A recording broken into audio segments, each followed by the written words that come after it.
Welcome to the Weight Loss Podcast, where we offer solutions to the obstacles you face when it comes to achieving your health and fitness goals. As a married couple who's lost a combined weight of 100 kilograms and 11 clothes sizes, our raw, real, and relatable stories will show you the path you must walk to achieve and, more importantly, maintain the results you know you can reach. Because we know it works. So get ready to share the success and show the results with your hosts, Matt and Courtney.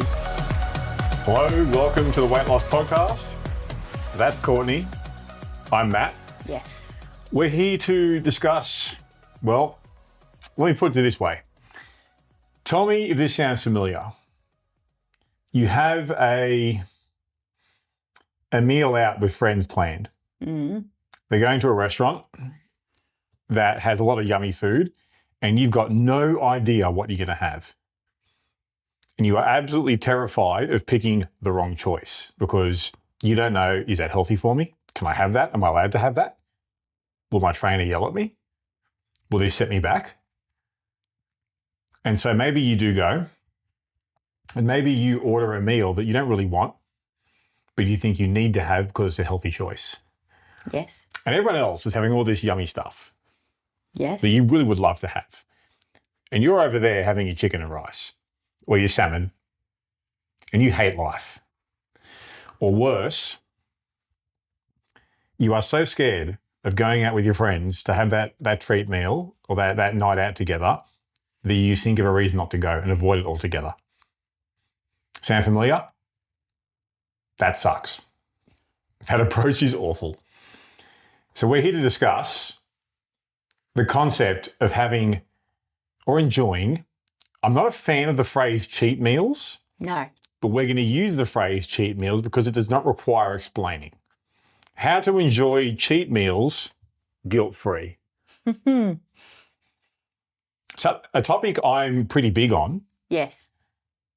Because so many, like those examples I just gave are literally stories I've been told from people. Yeah. And I've lived one of them myself. I have a question straight up. It's just occurred to me. Go. Do you think that... Not really, no. What do you call them instead of cheat meals? You said you don't like the term. What do you call them instead? Food. Yeah. I mean, okay, that's a bit sarcastic of me. Yeah. I will tend to go between off-plan or bonus versus staple foods. Yeah. Bonus foods. Yep. Yeah. So to me, this might be just Matt's weird fucking mentality. I personally don't feel that if you really enjoy your staple foods that you have consistently, why would you feel the need to cheat on them if you like what you have? For me personally, I look at it as I'm having an off-plan meal. Like it's not part of my plan.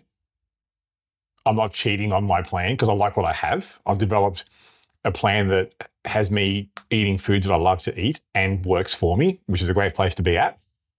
I don't need to divert from that much. Yeah. So for me, off-plan personally, but it's not my place to tell you. And we're still going to stick with the phrase cheat meals because I don't need to explain that. I agree. And the only reason I ask is because I do agree with you. For the sake of today's episode, we will refer to these types of meals as cheat meals. It works. I was curious to what you call yours though, Matt, because I feel like that is important. Language is important, especially when it comes to these sort of things. I feel like if you have an emotional connection to food, language can be really important. Well, so I think that for the sake, yes, of today's episode, we're going to call them cheat meals. I will just note that, as you say, it doesn't matter what you call it as long as it works. I will just point out now that is one thing I will say that I do agree with. And if you've never thought of it before, think of what you call it and whether it really works for you or not. Because I agree with you. I don't think off-plan, bonus, cheat, I don't think it really makes a difference in the grand scheme of things. But if you have an emotional connection to food, like I am an emotional eater, so I have an emotional connection to food, and sometimes what you refer to food as can make a difference. I too am an emotional eater. In fact, most people are. I will always these days just go between either off-plan meals or bonus foods because that's what they are. I personally have found it easier over time to categorize foods in the staple or the bonus category because if me personally, it allows me to develop a greater level of consistency. Just because the phrase staple. Yeah. These are staple foods. They're Yes. my go-tos. I agree. These are my bonus foods. These are the foods that I don't have as my go-tos all the time.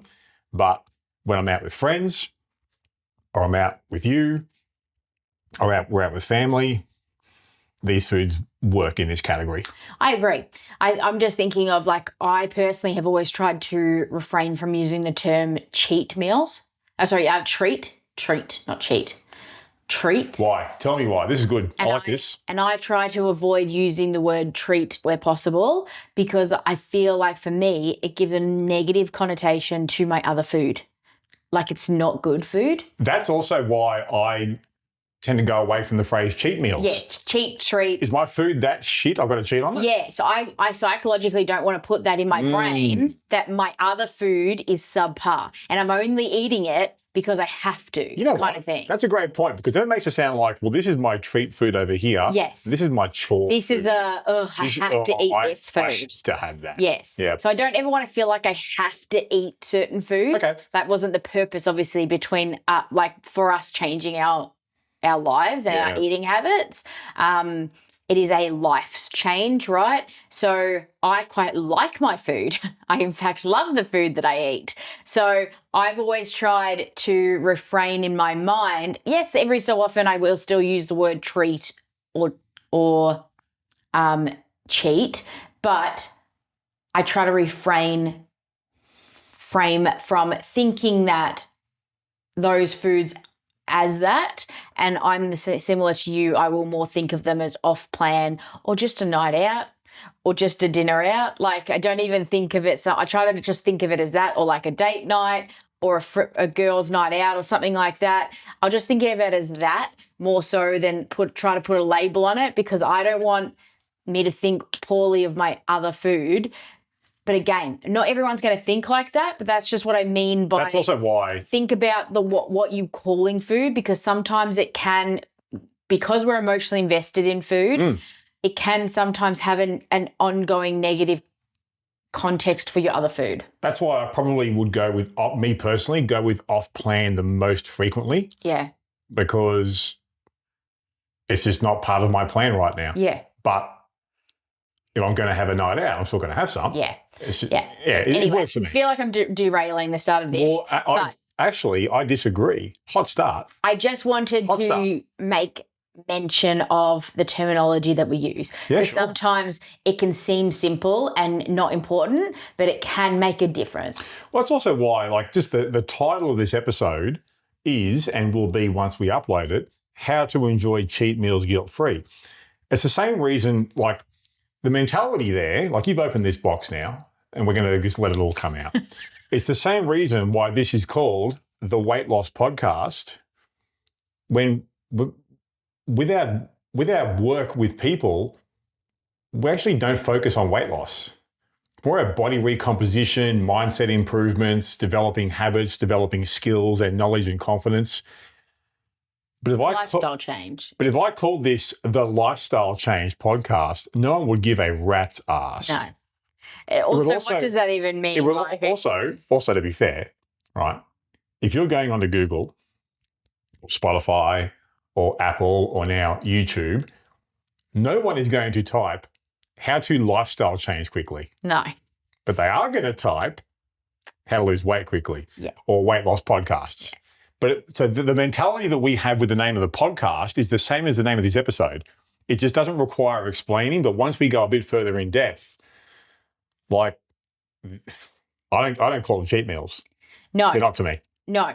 And I've, just as somebody who does have a big mental hang up often with how language can affect my emotions and things like that, especially with food, I never wanted to get to the stage where, like I mentioned, I thought of my regular food as subpar or as I'm forced to eat it.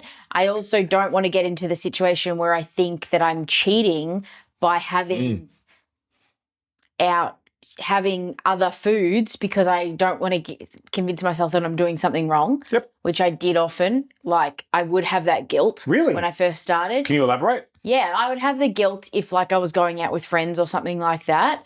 And I think that it's very common. About not having what you should be having? Correct. Yeah.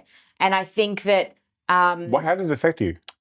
I think for me, because I've been always an overthinker, you know this, like I'm an overthinker. No. I'm an anxious Nelly by nature. Really? Yes. So I'm an overthinker. So I would struggle with a couple of things. I would struggle with the idea that my friends knew what I was doing and then they would be judging me when we went out. Like, why is Courtney eating this? Why are you eating this? Because you said you were doing this kind of thing. Or even though they never said anything, but, you know, me being the overthinker, this is what I would convince myself. That's a very common thinking, situation, yes. Right? Or I would convince myself that I would be so fearful of overindulging and that I would just continue to moderation. eat that food. Yeah. I would just continue to eat that food. And that was probably early days for me, back into that fear of failure, all or nothing mentality. Right. Really early days. It was like I was worried that like, I'm going to stuff this whole thing up if I do this kind of thing. So it wasn't until I learnt that, you know, how to set a good structure for myself, how to set good routines, how it all works in moderation and the longevity of it. Once I learnt that early on, I feel like that part went away a little bit. I did still fear the judgment of others a lot. Mm-hmm. But I definitely was, I think, thinking about it as cheat meals as well, early days for me had a negative connotation. So early days I tried not to think about it as that either, because cheat for me was like, I'm cheating, so I'm making a mistake. And I wanted to get away from the idea that it was a mistake to do it. You know what? You just made it come into my mind. The phrase cheat meals makes it sound like you've got something to hide. That's why I was always hesitant to call them that. But I have in the past, because again, it's what everybody seems to know them as. But I felt uncomfortable early days because I felt like I was doing something wrong. And then when I was out with friends or family and they would say, oh, they would use the term, because I think it's just such a widely known term, is cheat meals. It's just like everyone knows that term. Yeah. So my friends and family would use that term like, oh, it's okay, it's just a cheat today or something like that. Again, it made me feel uncomfortable because I'm like, shit, now they think I'm doing something wrong. Like, so it was just this loop of negative talk that it would bring in for me. Yeah. And so it took me a long time to be comfortable with myself that I wasn't doing the wrong thing by going out and eating with friends or family or just what I wanted to eat that day. Not so much our place to say what's right or wrong, but if we're talking about doing the wrong thing, I would say if it has gotten so bad that you are shit scared of ordering anything off the menu, or it's gotten so bad that you just find a reason to not go out altogether, that's as close to wrong as it gets, because that's not living. I agree. And it's not sustainable, right? So we're talking about sustainability. Well, that's how you resent the process. You resent the process. Eventually it's going to catch up with you, right? Because you get sick of it eventually. It's not sustainable to never eat out or to never socialize with friends, or to never eat unless you places. actively want to do those things and want to be a hermit. It's not sustainable. But I think that it's really important in terms of like, how do we enjoy these foods guilt-free? My first one would be the language that you're using. It seems like a really silly one, right? But my very first thing would be, think about the language that you're using to associate these foods, because it can be having actually a negative effect on your mentality about eating the food. Let's clear the air here. Can you eat out and enjoy a social life and get in great shape? Yes. Confirmed? Confirmed. Unless you are prepping for a bodybuilding competition and need to be 0% body fat. Yeah, confirmed. Happy to report? Happy to report. Completely Which agree. is obviously not our podcast, so we won't be talking about those people. They're not listening to us. No, but yes, like you can absolutely get the body shape that you want to get and still eat out. If you want to eat out, have a social life, have foods that aren't nutritionally sound that aren't part of your plan. in your weekly routine. Can I say from personal experience, it makes the process vastly more enjoyable and builds your confidence once you learn that for yourself. Yeah. Now, that's not to say that there can't be boundaries. Like, I'm going to save that for later on in this episode. There does have to be boundaries to make this work. But the whole concept of, well, to do this, I can't go out. I can't see my friends. I can't go out with my husband or my wife or whatever. Like, fuck that. Fuck that. If that was part of the process, I wouldn't have come this far, because part of the life experience is good times with good food, with good people. Correct. And you look forward to those times. Yes, you do. You know, like They're essential. Well, it's part of the human experience. Like, I think, like, if you said to me, like, oh, well, Matt, for you to be in the shape or condition that you're in, to stay there, we can't have date nights. Like, I'm going to have a problem. Yeah. I'm going to have a problem. Yes. Because I like to have date nights. Yes. I like going out with my friends. You know, I like us having the occasional dodgy Chinese meal or something, or dodgy kebabs. I think that it's just essential for, as you say, the longevity of what you're doing. Yep. Sustainability question, right?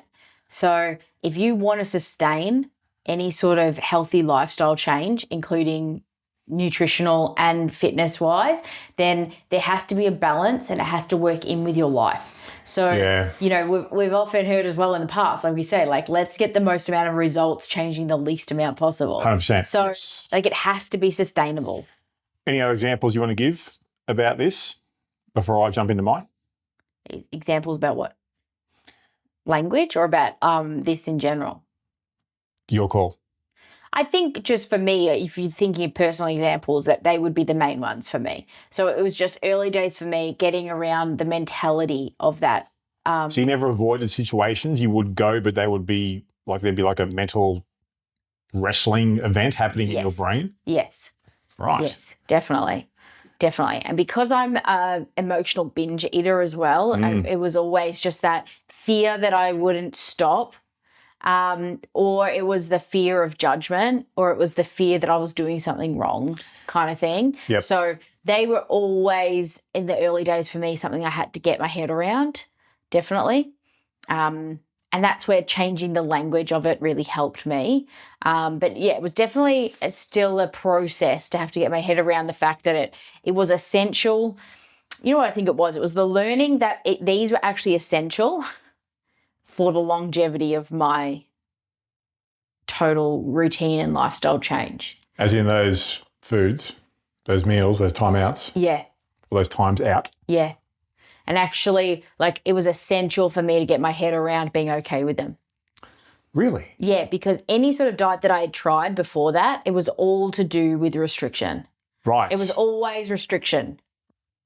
Any sort of diet in the past that I had tried was always based off restriction. So I knew that it was essential for me to get my head around being able to find that balance, because I knew obviously restriction wasn't going to work for me. Like, it wasn't going to happen for me to be able to say that I'm never going to have chocolate or any sort of sweets again. Because that just was never going to happen. So for me, it was essential for me to find a balance between being okay with it. It just took me mentally a long time to be okay with it. How long would you say? It took me, I want to say, better part of the first year on different times. And I also want to say that it's one of those mental hurdles for me that I'm never going to be completely always comfortable with. Because it depends where mentally I'm at the time. And if I'm particularly a bit negative on myself and I've got like a lot of negative self-talk going on, then those sort of times are going to be a little bit of an extra pause for me without me thinking about it. And I just need to make sure that I'm not going to spiral more negatively if I go out and have dinner and things like that. So I wouldn't say it's ever fully gone away, because I don't think that my tendency to be quite critical of myself is ever fully going to go away. Would you say you're in control of it? Yeah. That's a pretty big win. Yeah. I think that I've obviously over the years, I've become a lot more aware of myself emotionally and physically. So I know what my body's telling me. I know what my mind, where it's at. And sometimes it's just a battle to sort of get a hold of it, but I know sort of where it's at and able to sort of work through those. But yeah, I definitely don't think it's one of those things for me that's ever going to go away. It's the same with like emotional eating, right? It's always going to be my go-to that I just need to be careful of. Like it's always going to need to be mindful. But over the years, probably took me the first 12 months, I reckon, to be really comfortable with knowing that I wasn't being judged if I went out and how important it was for the long-term nature of my change to be comfortable with still going out and having these guilt-free meals. Scariest thing for me to deal with was the intimidation of not knowing how to properly read and interpret a menu. Which leads to analysis paralysis, because it's like, well, what am I allowed to have here? Which to me is a dangerous thought to have. Yeah. Because it's like, what are you allowed to have? What am I allowed to have, in my mind, immediately puts you in the frame of, well, I'm on a diet and I've got rules and I can only have certain approved things, which rules out everything else. Otherwise, I'm going to get in trouble or I'm going to fuck it all up. I failed. I failed. It's a lot of pressure to put on yourself for a meal. For one meal, you're waging an internal war. And you're looking at a menu, or these days you can obviously look online at your menu on your phone or whatever it is. And you just like... Aging yourself out there, Matt. Menus still exist. You're not far behind me, so I guess watch out. But you know what I'm getting at though. You look at a menu and it's like, well, what can I have here? What am I allowed to have? Yeah, I think it's become like and you don't know, second nature these days to look at a menu before you go somewhere new. Like I do. Always. I look at the entire menu. I saw a meme on Instagram. It was so funny. And she was like, I love those people who show up at a new restaurant and the waiter comes over and says, oh, would you like some time to decide what you want? Meanwhile, I'm sitting there. I've known for 3 weeks what I want because I studied the entire menu as soon as we booked the place. Accurate. And I was like, that is so true. It's made extra difficult as well when you just haven't acquired or been taught any sort of nutritional knowledge. Yeah. Like, I'm not going to step too hard on the tips later on down the track, but I will fast forward to where I'm at these days, where I can look at any menu you give me and dissect it in 30 seconds. And it's not so much what can or can't I have, it's what do I want to have and what choice am I making? I know what choice I'm making. Yeah. There is a confidence that comes with that. But when I was younger and I did have that sort of restrictive mindset, I would order food that I didn't necessarily want to have. I thought it was the right thing to have. Yeah. These days, what do I order when we go out? Whatever the fuck I want, which is usually a chicken parmesan. Chicken parma. Which is normally a chicken parma, but I'll occasionally, veer off into the world of burgers and pizza. In fact, I'm pretty sure I've got a burger date tomorrow. Do you? With a friend of mine. Yeah, I'm pretty sure I do now I think about it. Yeah, we're going out the road to a burger joint that he found. But anyway, it's not so much what can or can't I have. I'll have whatever the fuck I want. It's just when you are given knowledge, and you don't need to be a PT or a coach to develop this knowledge. You can be taught this because it's something I'm passionate about from the work side of things, is teaching people the same skills that we have. To go out with your friends or your family or whoever, look at a menu with confidence and go, what do I feel like having today?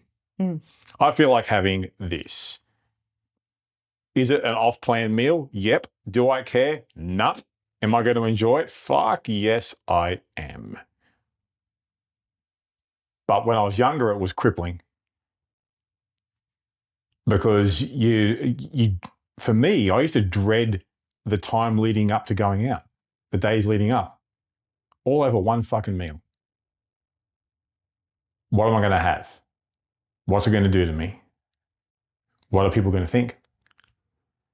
look, it's like what you went through. Like, oh, look what Matt's having. Of course, no one gives a shit. No. It's all in your own fucking head. Yes. But that sucked. Yes. That sucked. And people still go through that. I still hear stories about that. We still hear stories about that. Yeah. That is a level of fuckery that no one deserves. Because it also takes away the enjoyment of what should be that thing I said before, good food and good times with good people. Yeah. And it turns it into something you're fucking scared of. Yeah.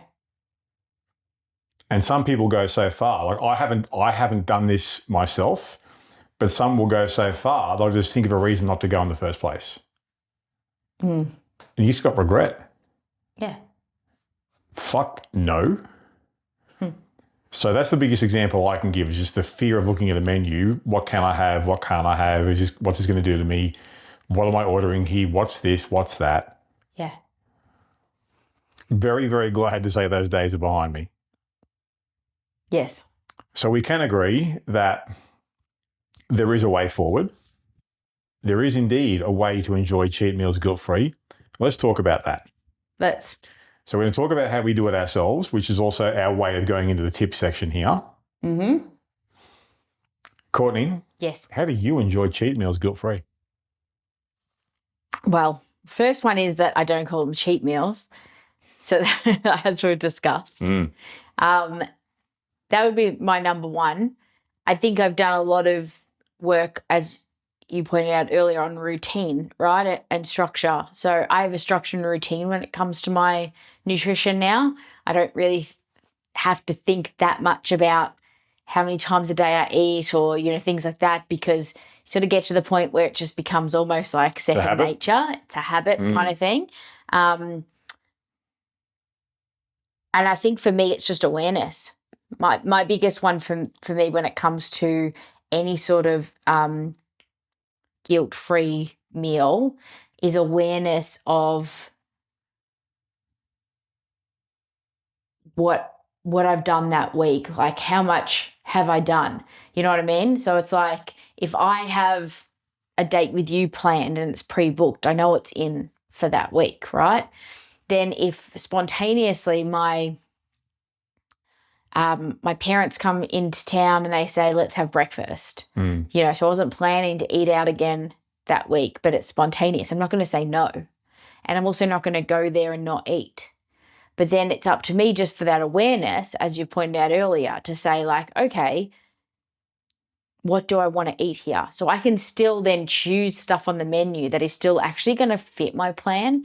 Even though I'm eating out, it would still fit my plan that I would have normally eaten.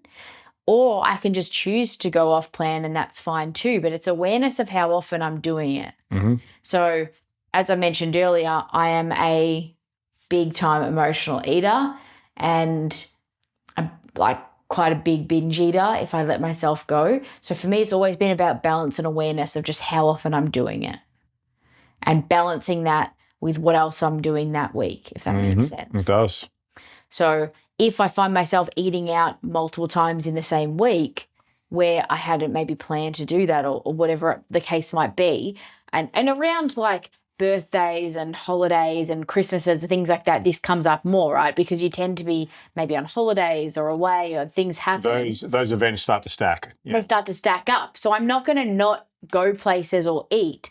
But then if I'm having multiple in one week or multiple close together, I'm going to be more strategic with the meals that I'm choosing. 100%. So I'm not going to have some sort of indulgent meal every single time I eat out.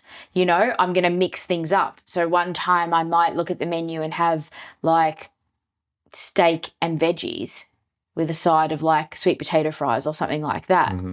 And then the next time I go out, it's at this great wood fire pizza place. So of course I'm going to have that, So it's about choosing my meals selectively, that if I'm eating out multiple times in a week, so I'm not binging on foods that wouldn't usually be my plan every single time. You're picking your spots. Picking my spots. And I think that's really important for me also, because over the years I've learnt my body, And not only do I not want to fall into a habit of just feeling like every time I go out, I have to pick the most indulgent thing because I'm out. That's also a mentality that's negative for me, and I don't want to get into that. You also pay a mentality. price for those choices. But also physically I pay a price, because if I'm indulging multiple times in a week with things that I don't usually eat, Your body will tell you. my body will tell me. My digestive system will feel sluggish. Yeah. My I like it just won't. My metabolism won't be working well. I'll be bloated. Then it'll rolls on. So then I end up feeling it for like 2 weeks.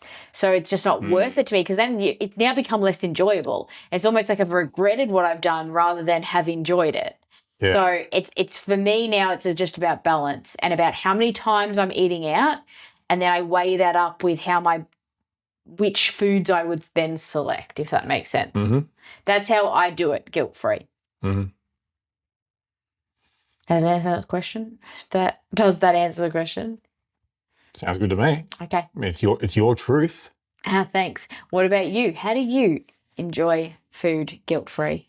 I'm consistent as fuck.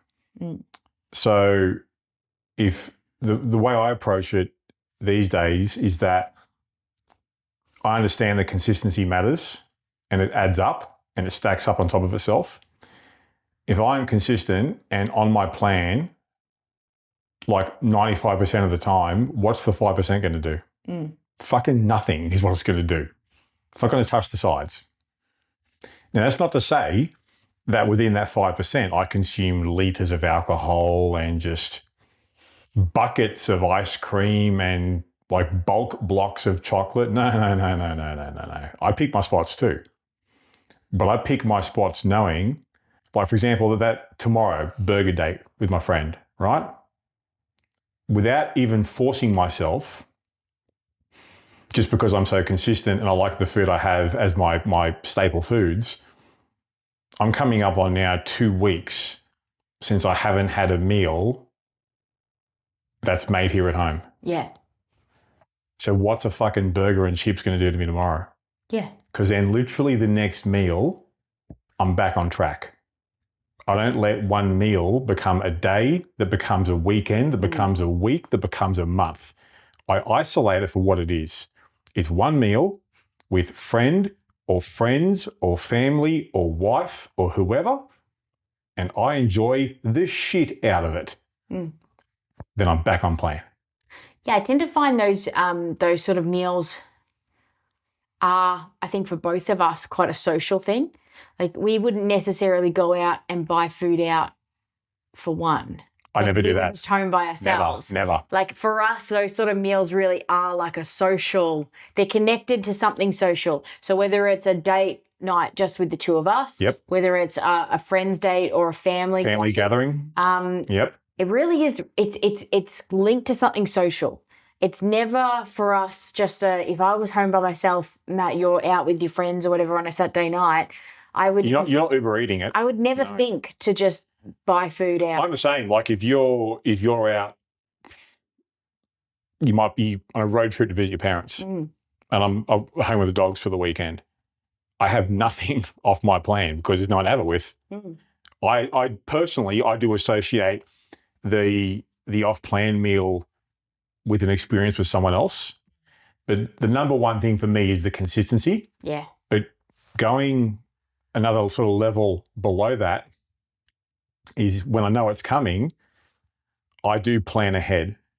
Yes. So if I know an event's coming up and I know, like, you know what, I'm going to have something pretty fucking decadent or pretty indulgent at this time out, then you can be damn sure leading into it, I'm going to be consistent as fuck.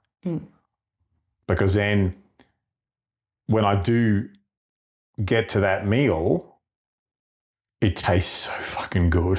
Well, we're also talking about trying to be guilt-free, right? So in that situation, you being extra consistent in the lead up to that, it takes the risk of you feeling any sort of extra guilt away. I'll tell you what it does. It replaces potential guilt with anticipation. Yes. Because it goes from what I used to go through of, oh shit, Saturday night's coming, what am I going to do, to fuck yeah, Saturday night's almost here, let's go, it's Palmer night. Yeah. I also think that, like we were talking about the social aspect for us. And not everyone's going to have that. You know, some people that maybe don't have a big social life, or they might be single. Well, to be fair, before you continue, like you and I don't have a massive social circle. No, we don't. When we have our meals out, it's usually with the same people. Yes. I go out with you, or you and your family, or with my friends, or with another specific friend of mine. He and I go out for mandates together. That's pretty much it. Yeah. There's not a lot of eating out. We don't eat out a lot because we have linked it really with a social outing. And if there's no social outing, we just don't do it. It's also easier to not force it when you like your staple foods. I think that's the thing. But I also think that that's the boundary we've set really for ourselves. And it's not something we really even speak about. It's just sort of like we've fallen into this boundary.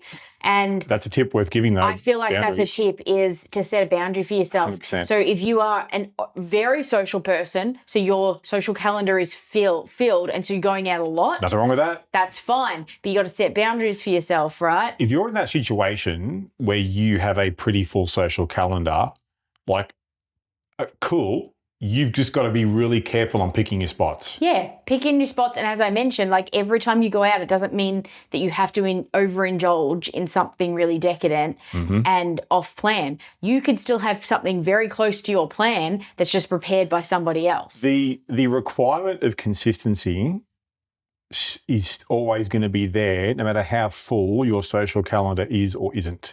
I think the idea of eating out doesn't always equate to cheat or treat or whatever you can have perfectly on-plan meals eating out. Correct. Just as someone else has cooked it, not you. Correct. So that's the other thing to factor in as well. If you're someone who eats out a lot, or you've got a very active social calendar, you set boundaries for yourself. Have it in moderation still, where you're eating on plan but just out, and off plan and out. I think that those are two things that you can still achieve. But it's the same thing where I say, like, we would never think about just eating out when it was just us. Some people would, and that's fine too, because you don't really go out very often with anybody else. So if you want to treat yourself, if that's your bonus, if that's your bonus on your off-plan meal, you know, we're not judging, and I'm not judging and saying don't do it alone. Absolutely do it alone if you want to do it alone. If that refills your cup and it doesn't hurt anyone else, go do it. But again, just like when we just had that example of sort of the opposite end of the spectrum, for those people, again, set a boundary. So when, that's really important though, if you're doing it alone, to set a boundary where there's an end, right? Because often if you're doing it in a social situation, the gathering ends, people go home, something happens. Like, it's a really automatic off switch from that. Whereas if you're home alone and you get takeout and that is your off-plan, meal, it can be really easy to let that continue because you're at home and you're by yourself, right? There's no end to the gathering, to the dinner in a way. So again, it's like whichever way you do it, you got to set boundaries for yourself. Boundaries is a really big one for me to be able to enjoy these sort of times guilt-free. That goes into a big tip I would give here is when you do have an off-plan meal, keep it to an off-plan meal. Do not choose, and I'll use the word carefully here, do not choose for it to become an off-plan week or an off-plan month. That's when it goes from being a nice cheat meal to you are the problem. This is a you problem, not a cheat meal problem. Yes. And that is where the boundary comes in. Boundary comes in, and the sooner you get back on track, you move on. Literally, the thing is, the question that we often get asked is, I've fallen off the wagon. How do I get back on track? Let me tell you something. Literally, the next choice you make can have you back on track. Literally the next fucking choice. I was literally about to say, so if you're listening to this, you say, well, I'm one of those people, I fall into that category more so where I actually like to have my off-plan meal alone at home by myself. I like to order my favorite takeout, sit down, watch a movie, and then like have a date with myself. Fantastic. Right. Love that. Yeah. You know what? If I was single, that would be my ideal night. So, as you like to say, I love that for you. I'm not judging because I love that. Yeah. In all honesty, my tip for you in that what you just said, my biggest tip for that person would be have your next meal made, ready to go. That's we talk about the environment. Have it made, ready to go. Yeah. Because if there isn't something ready made for you to grab, ready to go, you're more likely to continue what you just did. Right? So if your off-plan meal is at home that night for dinner, maybe make yourself an on-plan dessert to have afterwards. It can also be as simple. Because I think about if I'm in that situation where, like, if I was single, that also does sound like a pretty appealing night. Oh, love that. Let's be fair. If I'm going to order, like, Uber Eats something off my plan, it's going to be one meal. Yeah. Not 2 or 3. Don't buy leftovers to say, I'll have these tomorrow for lunch. No. Because, I'm only going to have what's brought out to me, but it's on me to order what I want.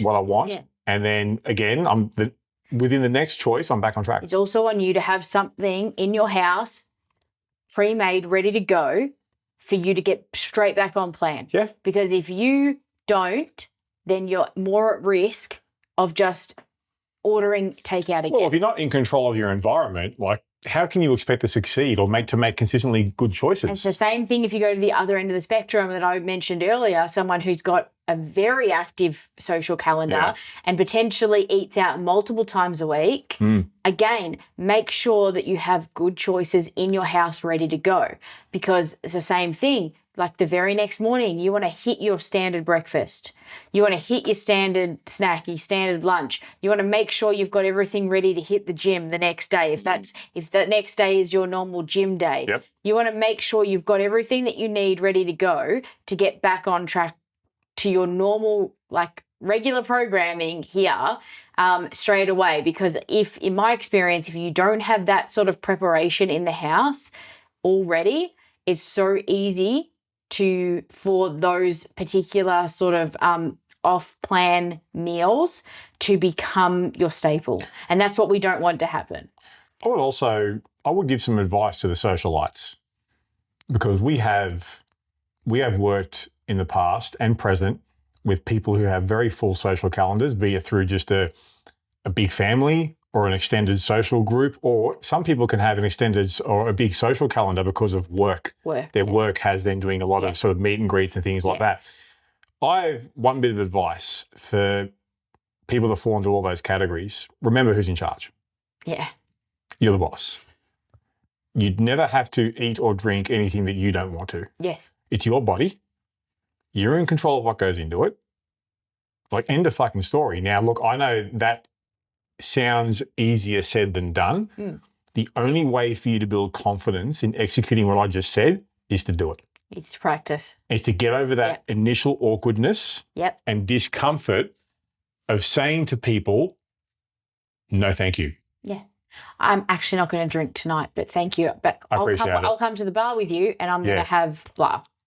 Sparkling water with lemon and lime. Hit me. Yeah. You don't have to, you're right, you don't have to do anything if you don't want to. You're the boss. You can pick and choose what you want to do. Yep. You're allowed to say no. And the only way to get good at saying no is to practice saying no. Yeah. And understand that, especially once you start to do it the first few times, that the world hasn't exploded. The sky hasn't fallen. The zombies haven't invaded. The monkeys haven't risen and taken over. You know who gets really good at saying no? People with food allergies. And there's never a guilt. There's never a guilt. I'll tell you something. So we have to get better at realizing that there is no judgment coming at you and you don't actually need to have an excuse. That's the other thing I found with that particular situation, Matt. People think they have to over-explain things. You don't have to explain shit. You can just say, no, thank you, but I'm going to have this instead. You know what? You just touched on something. That is the ultimate get-out-of-jail-free card with managing a social event. Sorry, no thanks, I'm allergic. Well, it is, but done. I don't No think more you questions. should have to come up with No, that. but you know what? Yes. If you need to say those words to practice saying no, True. Maybe No one's going to question it. Maybe the bridge, you start with no thank you, I'm allergic, to help you get to no thank you. Yes. Because Courtney is very gluten intolerant. I'm not celiac, so I'm not allergic to gluten. But you are heavily intolerant. I am heavily intolerant. Yes. And whenever we go out and you order gluten-free, there's no questions asked. No. Apart from allergy or preference. But Yes. Because obviously celiac disease is a whole different thing. So and whatever the answer is dictates what the next path is. Correct. But all I'm getting at is if you are someone that hasn't quite built the confidence up yet of just being able to say, no, don't want it, practice by saying, no, thanks, I'm allergic, because no one's going to fucking question it. No one does. But, I mean, I just think that there's the least you have to explain, the better. But you shouldn't have to explain too much. But, again, like, set boundaries. Ultimately, set boundaries is the biggest tip there. Yep. And the second tip there was get back on track straight away in terms of your regular programming. So whatever you usually do the next day or the next meal, do that, but also make sure you have it prepared, ready to go. For a lot of people, the guilt of an off-plan meal doesn't come from the actual meal itself. It comes from how long it took them to get back to normal. Yes. Absolutely. Like the Friday night with your significant other isn't what made you feel bad. It's the fact that you stayed off track until Monday. Yeah, that you didn't go to the gym all weekend and that you decided to eat out that you chose, for every other meal. And I will use the word chose to spiral. Yes, you chose to spiral is a good one. That is definitely a you problem. Yes. Any other tips you want to give here? Because I'm loving the vibe here. Loving the vibe? I'm loving the vibe. I'm vibing. Well, we've spoken about boundaries. We've spoken about getting back on track. To your regular routine straight away. We've spoken about language and how to reframe the language that you're using to speak about these sort of meals or these night outs and things like that. I've got one. Yeah. Maybe the final tip from me, at least, if there's more you want to add, please do. The final tip I would give is the things that we've just been speaking about. Go and implement/practice them. Practice is a big one because you're not going to get this right every time. And especially when it comes to if you're an overthinker like I am, or if you're prone to really heavy negative self-talk, then those it's going to be hard to overcome those things. It's going to take a while. It takes a while. It's going to take repetition and just you proving to yourself that you can do it. Yeah. No amount of positive thought or visualization or any other wankery like that will cover off for you just putting it into practice and proving to yourself, oh, I can do this, it's fine. Yeah. Yeah. I think my biggest tip is it just takes a little bit of thought that goes into it. If you just put a little bit of thought into it, often, like that is going to take away half the guilt straight away. Mm-hmm. Right? If you go into these sort of times without any plan, as we've spoken about in the past with a lot of different stuff, winging it in life in general is not good advice from us. Winging it when it comes to this and coming out of it guilt-free is they don't match. So if you really want to come out of this guilt-free, don't wing it and come up with a bit of a plan for yourself. And that still might be to go out and have, as you say, Matt, have that burger and chips and a beer. Great. Okay, cool. Also, I think... It also might mean that you go into that and decide, you know what, I'm going to have steak and veggies and I'm not going to drink alcohol tonight. Equally, okay. The importance of flexibility there. Yeah. But I think touching on what you said, the understanding that just because you have a plan doesn't necessarily mean it's going to go to plan fully, but you do have a chance to learn from what happened. Yeah. And then you can take what you've learned and apply it the next time. And remember, I do have one last tip to give. Let's go. My last tip to give was, remember there will be a next time.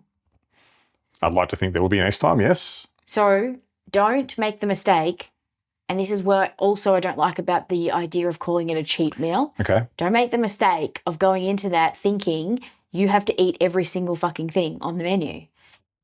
because look, like the plate. it's your last dinner ever. Like what?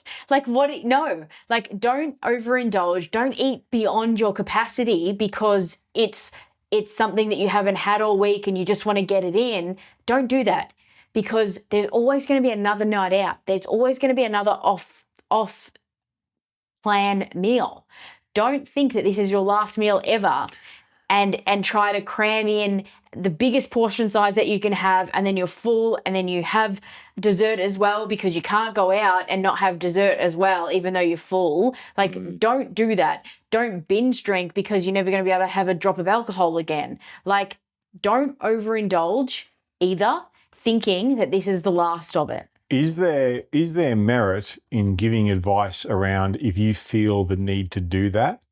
You should probably have a close look at your staple food choices. Yes. Are they really hitting the spot? I think you would have to have two things. A look at your staple food choices and think about that, definitely. Are you actually happy with your staple foods? Because I'm thrilled with my staple foods. So if I love eating my staple foods. If you're not happy, then definitely have a look at them. Time for a review. Time for a review.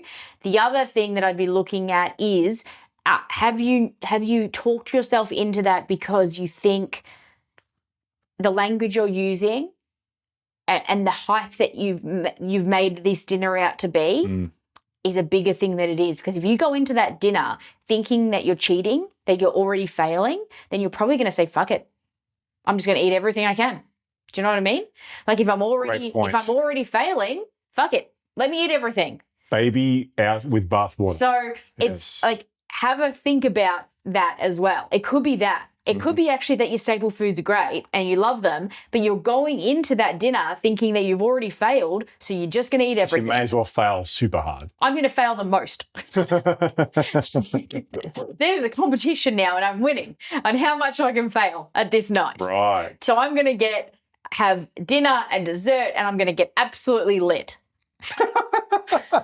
Because that is the most fail I could do. Wow. So be careful the way that you've the way mentally you've framed this night or this dinner or this lunch or this breakfast, whatever it is, this day, this weekend. You might be going away for the weekend where you're not going to have any of your staple foods available. Like, just be careful the way you've framed it in your mind, not making it out to be this like elusive, like cheat thing that you're never going to get again. Oh, the unicorn weekend. Or don't make it out to be this thing where you've already failed before you've arrived, so fuck it. You know? Don't do that either. So this is where boundaries come in. This has, like, don't be a big fucking baby energy about it. No, I would just say don't let your emotions and negative any sort of negative self-talk cloud this for you. Don't be emotional with this. And this is where we all can be, right? Because often we get to the stage in life where we're at because we're emotional eaters in some sort of respect. And we often cover up our emotions instead of dealing with them with eating. Well, it's a good avoidance tactic, we think. It's great, right? It was great for me growing up. So be vulnerable enough to step back and don't let that happen. Don't let your emotions take over in the form of food or alcohol. Deal with it. If you're feeling uncomfortable about it, figure out why. If you're feeling like you are leading down that path, set boundaries. If you're feeling like that you need to take some food with you to moderate yourself, or to have some consistency there, do it. If you feel like you need to have some talk to the people that you're around and be like, hey, just so you know, I'm not going to drink tonight, just a heads up. Don't give me shit on the night. I don't want to hear about it. Like, start to set boundaries for yourself, for people around you. Like, figure out what you need and deal with it. Don't go there and just say, fuck it. Because that's the worst thing that you could do. Yeah, okay. Because you're going to come out of that feeling so guilty and shit about yourself. It sounds then like what you're saying is the discomfort of learning how to deal with it is a whole lot better than the guilt of not. Yeah, because you'll go into that and you'll think that the discomfort of being vulnerable and trying to figure out how to deal with this, that is uncomfortable, right? Yeah. And we don't really always want to sit in that uncomfortable place. But you've got to remember that the discomfort you're going to feel by feeling like shit after that is going to be far worse. The discomfort of dealing with it is the lesser of two evils. Yeah. There, But because dealing with it is first, often like we don't want to do that, right? Because out of sight, out of mind, we just want to do it.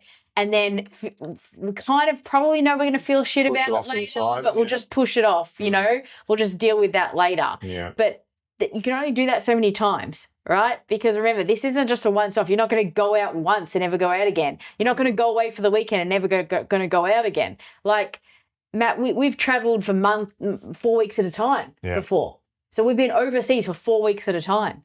You know, one of those times, I don't think we stayed in any sort of accommodation. We've been overseas twice together. Both times were for a month. And the first one we did, I don't think we stayed in one location where we could cook our own food. We didn't. The second time we were better prepared. We learned, though. We learned. We made sure that we prepared better and we stayed in locations where we could have kitchens available to us to counteract how many times we were eating out. Yep. But that first time we didn't. So we had to set boundaries for ourselves while we were on that trip. We had to figure out how to That was hard. Moderate, you know, what we were eating. And that was also expensive. It was expensive. It was hard. It wasn't great because we didn't plan. We didn't go in there with a clear outlook on what that was going to look like for us. We didn't think about the guilt that we were going to potentially have from that. We didn't set boundaries or just plan for anything. The feelings that come with eating so many off-plan meals, it catches up with you. Physically, we did not feel great. Yep.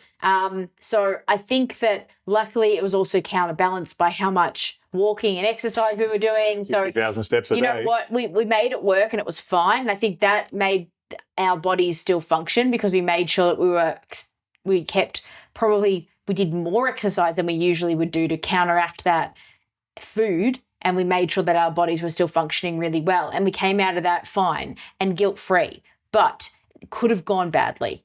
So I think that it also could have gone better. Yeah. And we applied that the second time around. Yeah. So you're not always going to get it right. And there will always be another chance to improve. But the more that you can do before this happens, the more that you can start putting in place for yourself, boundaries, structure, you know, these sort of things, the better off you're going to be in the long term. If we're talking about, like, our aim is to be guilt-free, right? This is our whole aim of this conversation and these strategies. We want to come out of this without feeling like shit, physically or mentally. So these are the tips that I would give for that outcome. Close it down. We're done. Oh. Bring us home. Well, that is it. As always, we have a Facebook group, The Weight Loss Podcast, so you're welcome to find us in there. Otherwise... Whoa. No, you're not welcome. You should. You should. We also have an email address, podcast@theweightlosspodcast.com.